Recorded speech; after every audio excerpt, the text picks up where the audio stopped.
Assalamualaikum warahmatullahi wabarakatuh. Perkenalkan, saya Alis Daria, guru mata pelajaran fikih di MI Al-Bayan, Kampung Cipatat 2, dan juga mahasiswa pendidikan profesi guru dalam jabatan Det 1 tahun 2025 di bawah naungan Kementerian Agama Republik Indonesia, yang saat ini mengikuti program PPG di Lembaga Pendidikan Tenaga Kependidikan Institut Agama Islam Negeri Manado. Pada kesempatan ini, saya akan melaksanakan kegiatan praktik pembelajaran uji kinerja untuk mata pelajaran fikih dengan materi rukhsah pada sholat, yaitu sholat jama dan qashar. Kegiatan ini merupakan bagian dari rangkaian program PPG yang bertujuan untuk meningkatkan kompetensi pedagogik dan profesionalisme guru dalam proses pembelajaran. Selamat menyaksikan. Wassalamualaikum warahmatullahi wabarakatuh. Assalamualaikum warahmatullahi wabarakatuh.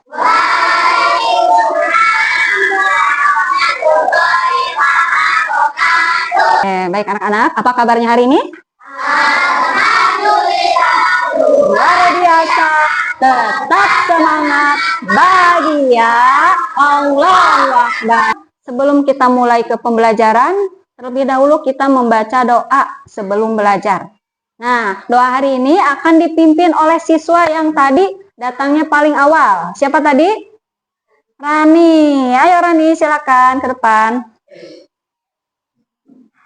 Duduk rapi, lihat, yang berdoa dimulai. Bismillahirrahmanirrahim. Rabbi zidni ilma warzuqni fahma. Kita lanjut menyanyikan lagu Indonesia Raya. Ya, silakan semuanya berdiri.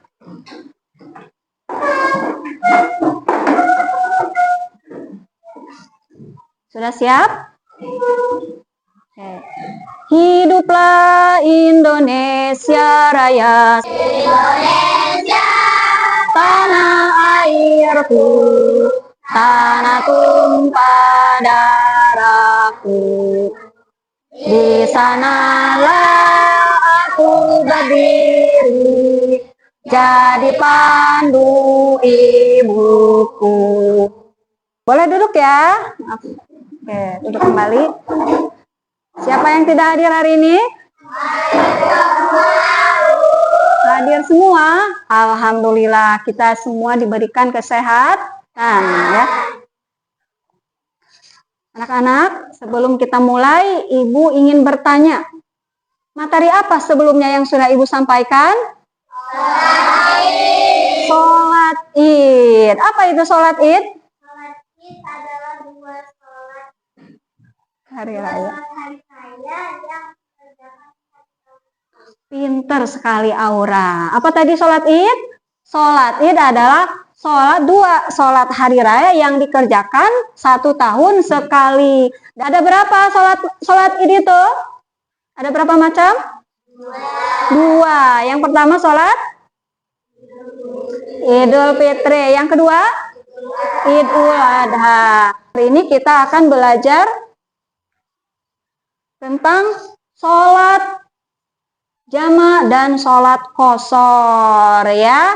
Oke. Ada yang pernah dengar sholat jama dan sholat qashar? Pernah? Nah, oke. Ketika kita dalam perjalanan, ya, kita dalam perjalanan jauh. Nah, Allah memberikan keringanan kepada kita. Ya, berupa rukhsah atau keringanan. Nah, mengapa Allah memberikan keringanan kepada kita? Supaya kita tetap bisa melakukan kewajiban sholat. Pintar sekali Egi, supaya kita tetap melaksanakan kewajiban kita, yaitu melaksanakan sholat. Bagaimana cara yang benar ketika kita melaksanakan sholat dalam perjalanan? Dengan cara sholat apa? Dengan melaksanakan sholat. Sholat apa? Dengan Melaksanakan sholat ya. jama dan Oke, pinter Beben. Dengan melaksanakan dua sholat, yaitu sholat jama dan sholat qashar. Apapun tujuan pembelajaran hari ini, yang pertama yaitu apa? Mampu menjelaskan pengertian sholat, pengertian syarat dan tata cara sholat jama dan qashar ya. Yang kedua, menunjukkan tata cara melaksanakan sholat jama dan qashar. Dan yang ketiga kita itu melaksanakan sholat itu dengan tepat waktu dan tertib. Jadi kita tidak ada alasan meninggalkan sholat walaupun dalam keadaan darurat. Supaya hari ini belajarnya tetap semangat dan lebih fokus, kita ice breaking siap? Siap. Mana semangatmu? Ini semangatku. Tepuk semangat. Dang dang dang. Ding ding ding. Dong dong dong. Dang dang dang. Ding ding ding. Dong dong dong. Se. Aha aha ma. Aha aha ma. Aha aha se. Nah, kita akan belajar tentang sholat jama dan sholat qashar. Apa itu sholat jama dan sholat qashar?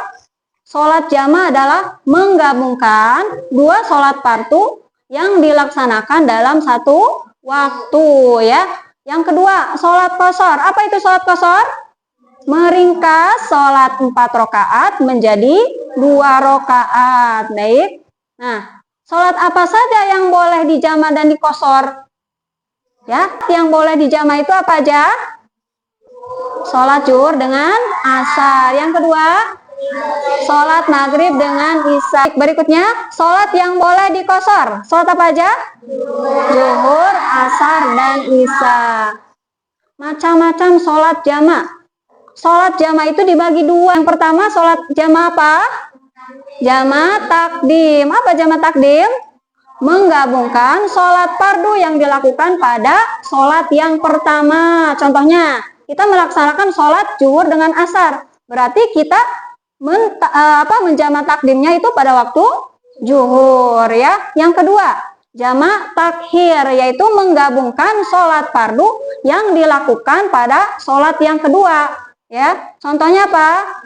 Sholat maghrib dengan isya. Berarti kita melakukan sholatnya itu pada waktu yang kedua, yaitu pada waktu isya. Syarat sholat jama dan qashar. Yang pertama, dalam perjalanan jauh, minimalnya berapa?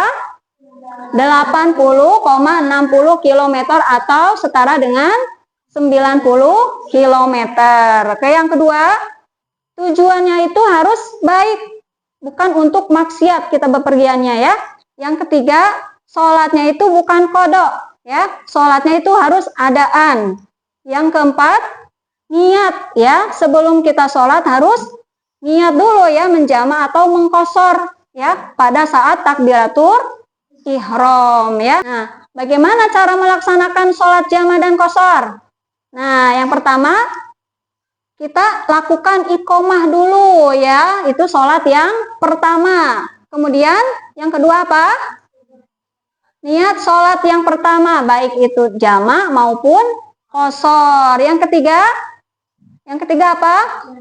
Iya, kita melaksanakan sholat yang pertama dulu, ya, sampai salam, baru kita melaksanakan sholat yang kedua. Bagaimana sholat yang kedua? Iqomah lagi kalau kita berjamaah. Iqomah dulu, ya, lakukan iqomah, baru niat sholat yang kedua, baik itu di jamaah maupun di qashar, baru lakukan sholat yang kedua sampai salam, ya. Ibu akan membagikan tugas kelompok. Tapi sebelumnya kondisikan dulu kelompoknya. Ibu akan membagi kelompok menjadi 4 kelompok, ya. Dilihat ke depan. Ini tugas kelompoknya nanti, ya. Di sini ada cerita. Ibu akan bagikan dulu, ya. Ini tugas kelompoknya. Nanti ini untuk kelompok 1. Boleh yang ini juga nih. Boleh dibaca-baca, ya. Yang sini boleh dibantu. Kelompok 2, silakan dikeluarkan alat tulisnya atau bukunya.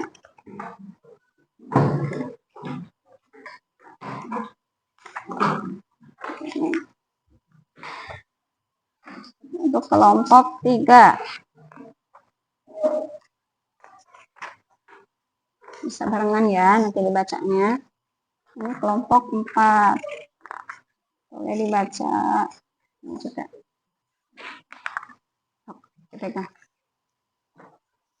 Sok, lihat ke depan, ini ada soal cerita, ya. Ini ada cerita tentang kemudahan dalam perjalanan, ya. Nah, nanti tugasnya Kalian isi dulu, lihat, boleh dilihat. Untuk tugasnya boleh dilihat. Isi tugasnya, dibaca dulu ceritanya. Siap? Kemudian diskusikan dengan teman kelompoknya masing-masing ya untuk jawabannya. Silakan dimulai. Isi dulu. Jawabnya nih. Syarat-syaratnya itu apa? Tulis. Yang lain ikut membantu? Boleh yang lain ikut membantu? Silakan diisi dulu ya untuk pertanyaannya. Ini tentang materi tadi ya yang sudah Ibu sampaikan, yaitu tentang sholat jamaah dan qashar. Ada yang sudah selesai? Jadi tugas yang kedua, mempresentasikan hasil diskusinya per kelompok ke depan ya. Oke. Silakan mulai dari kelompok 1. Silakan kelompok 1 ke depan. Oke, boleh geser ke sini. Silakan kelompok 1. Waalaikumsalam warahmatullahi wabarakatuh.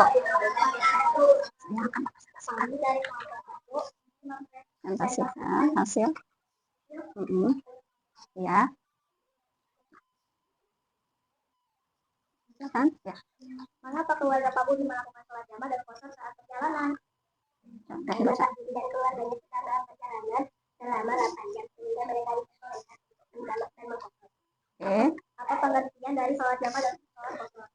Pengertian adalah menggabungkan dua sholat dari satu waktu. Salat qashar adalah meringkas sholat satu rakaat jadi 2 rakaat. Sebutkan syarat dengan perjalanan jauh dalam kondisi darurat. Oke. Kapan saja waktu yang tepat untuk melaksanakan sholat jamaah dan qashar? Oke, baik. Terima kasih. Kasih tepuk tangannya buat kelompok 1. Oke. Mungkin dari kelompok lain ada yang mau bertanya ya apa yang sudah disampaikan oleh kelompok 1. Ya, silakan. Dari cerita tadi,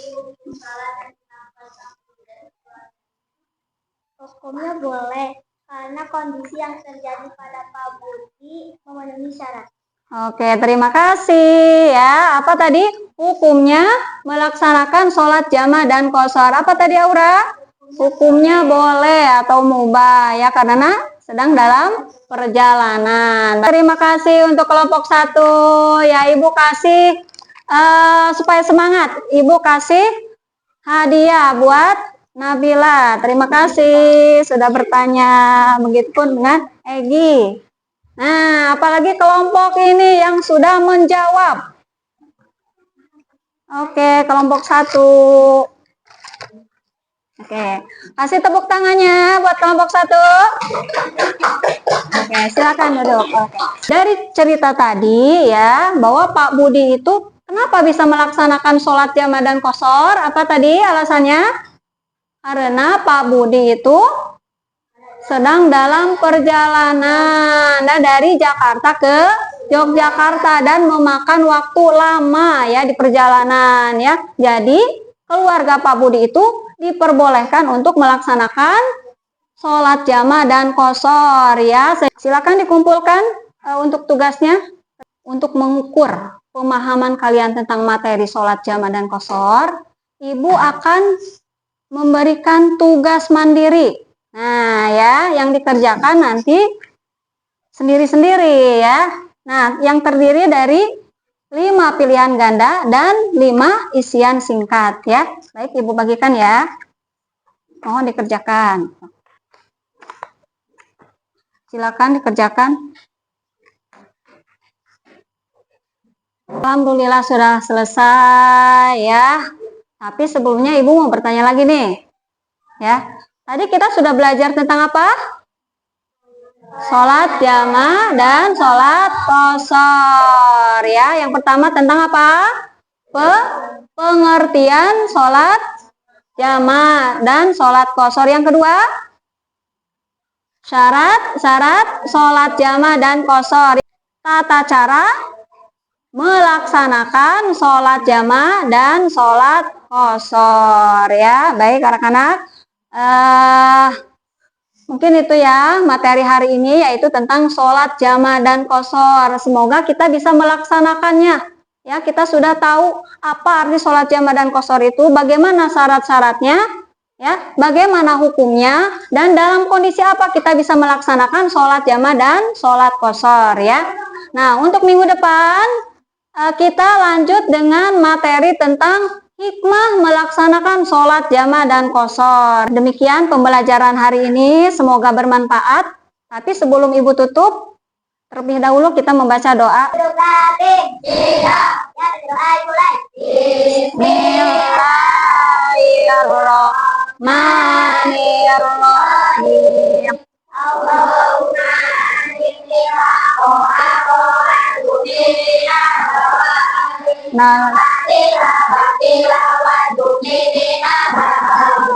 Baik, terima kasih untuk hari ini.